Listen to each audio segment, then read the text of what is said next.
Start. महोदय, इसके अतिरिक्त महिलाएं बचत कर सकती हैं और अपनी पूंजी बचत कार्यक्रमों में लगा सकती हैं। इसके लिए सरकार ने मुख्य रूप से 2 योजनाएं चलाई हैं। एक तो मितव्ययी समूह योजना और दूसरे महिला समृद्धि योजना है। लेकिन परिवार नियोजन पर इन बातों का अधिक लाभ होने के लिए और 2 बातों का होना आवश्यक है।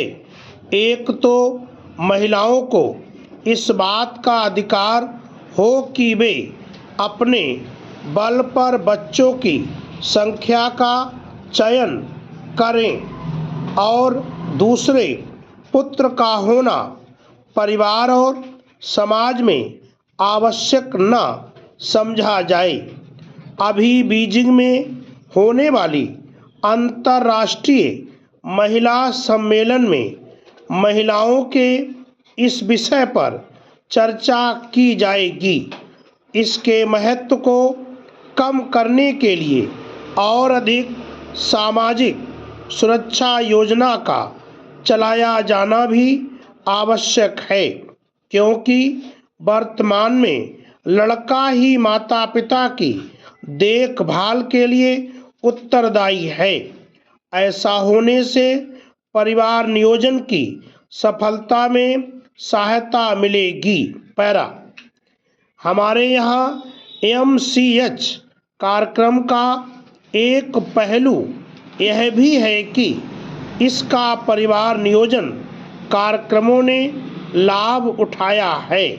महिलाएं चूंकि गर्भावस्था में या फिर प्रसव के लिए या फिर बच्चों के टीकाकरण के लिए स्वास्थ्य केंद्र जाती ही हैं, इसलिए उन्हीं को परिवार नियोजन का भी भागीदारी बना दिया जाता है।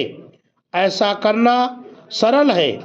पुरुष की भागीदारी बढ़ाने के लिए 2 बातों का होना आवश्यक है। एक तो कार्यकर्ताओं को स्वयं ही पुरुषों के पास जाना होगा और उनको भागीदार बनाना होगा। दूसरे, हमारे चिकित्सा अनुसंधान को पुरुषों के लिए परिवार नियोजन के और अधिक उपायों की खोज करनी होगी, तब ही इस ओर कुछ प्रगति हो सकेगी। पैरा।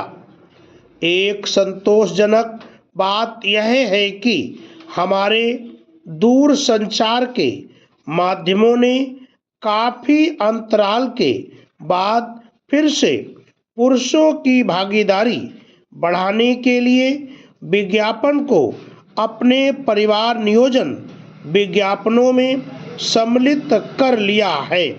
अभी पुरुष नसबंदी के सरल और सहज होने की चर्चा की जा रही है।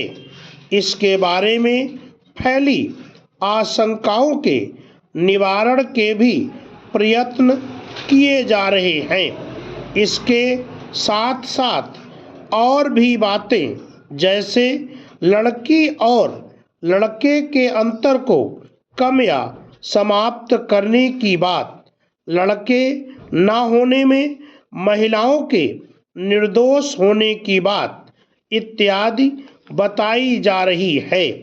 इससे संभव ही जागरूकता बढ़ेगी, पर अभी बहुत कुछ करना शेष है तथा कुछ बातों की ओर भी ध्यान देना होगा। हमारे देश में स्वयंसेवी संस्थाएं बड़ी संख्या में कार्य कर रही हैं और कुछ तो बहुत ही अच्छा कार्य कर रही हैं। ऐसी संस्थाओं का सहयोग परिवार नियोजन कार्यकर्ताओं के लिए लाभदायक हो सकता है।